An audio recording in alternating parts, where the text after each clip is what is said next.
ગુજરાત વિકાસ સમિતિ દ્વારા પુણા ગામ ખાતે સ્વામી વિવેકાનંદની 150મી જન્મ જયંતિ નિમિત્તે વૃક્ષારોપણ કાર્યક્રમ યોજાયો।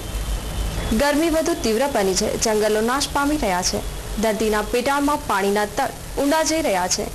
દરિયાના પાણી ગમે ત્યારે ધરતી પર આપત્તિ સર્જી શકે તેમ છે। કેમ કે આપણે પર્યાવરણની સ્થિતિને નજરઅંદાજ કરી રહ્યા છીએ। વૃક્ષ એ પર્યાવરણનું અમૂલ્ય ઘરેણું છે।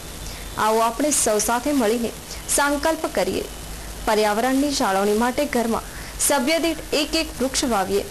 स्वामीजीनी 150मी जन्म जयंति प्रसंगे 150 युवानोए पुणा गाम खाते गुजरात विकास समिति द्वारा वृक्षारोपण करी साचा अर्थमां युवा वर्गनी उजवणी करी अने युवानोने व्यसनमुक्त बनवा माटेनो संदेशो आप्यो छे। वधुमां समितिना प्रमुख प्रवीण भलाड़ाए जणाव्युं हतुं કે સ્વામી વિવેકાનંદની 150મી જન્મ જયંતિ પ્રસંગે 150 જેટલા યુવાનોએ વૃક્ષારોપણ કર્યું અને એક સાથે વ્યસન મુક્ત બનવાના સંકલ્પ પણ લીધા છે। તેમજ જે પણ વૃક્ષો રોપ્યા છે તે વૃક્ષોનું જતન કરવા સ્થાનિક પાન બીડીના દુકાનદારોએ તે વૃક્ષોને દત્તક લઈ એક મિસાલ કાયમ કરી હતી। સાથે સાથે દરેક વૃક્ષોને ગુજરાતની ધરોહર ગણાતા મહાપુરુષો જેવા કે સરદાર વલ્લભભાઈ પટેલ, મહાત્મા ગાંધીજી, ડોક્ટર વિક્રમભાઈ સારાભાઈ, સુનિતા વિલિયમ્સ, ઝવેરચંદ મેઘાણી, कवि नर्मद, श्यामजी कृष्ण वर्मा, नरेन्द्रभाई मोदी सहितना महान व्यक्तिओना नाम पण अपाया हता। पर्यावरणना जतन माटे जीवनमां एक वृक्ष वावो, कारण के एक वृक्ष 17.50 लाखનું ऑक्सिजन उत्पादन करे छे, 35 लाख રૂપિયાનું वायु प्रदूषण नियंत्रण करे छे, 41 लाख રૂપિયાના પાણીનું रिसाइक्लिंग करे छे, 18 लाख રૂપિયાના જમીનના કાપનો ખર્ચ અટકાવે છે, વર્ષ દરમિયાન 3 કિલો કાર્બન ડાયોક્સાઇડ શોષી લે છે, 3% જેટલું તાપમાન ઓછું કરે છે। માટે આ ધરતી અને આ ધરતીના સમગ્ર સૌંદર્ય જીવ માટે આપણે વૃક્ષારોપણનું આયોજન કર્યું હતું। આમ પણ પર્યાવરણના જતન માટે આગળ આવો। આ સમગ્ર કાર્યક્રમ દરમિયાન ડોક્ટર પ્રફુલભાઈ શિરોયા, પ્રવીણભાઈ બલાળા સહિતના આગેવાનો ઉપસ્થિત રહ્યા હતા।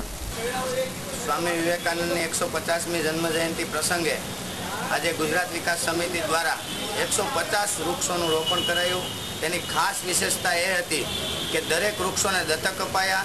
જે દત્તક લેનારા હતા તે સ્થાનિક દુકાનદારો હતા, એટલા માટે કે એમનું જતન થાય, એમનો ઉછેર થાય।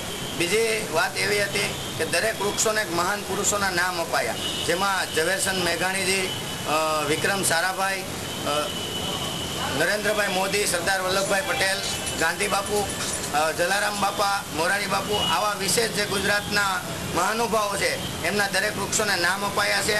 અને દરેક વૃક્ષોને પિંજરામાં રાખી અને વ્યવસ્થિત શ્રીગાદમાં રાખી અને વ્યવસ્થિત રોપણ કરાયું છે। એક વૃક્ષ આપણને શું આપી શકે છે એના માટેની સમગ્ર વિગત એમાં લખાય છે।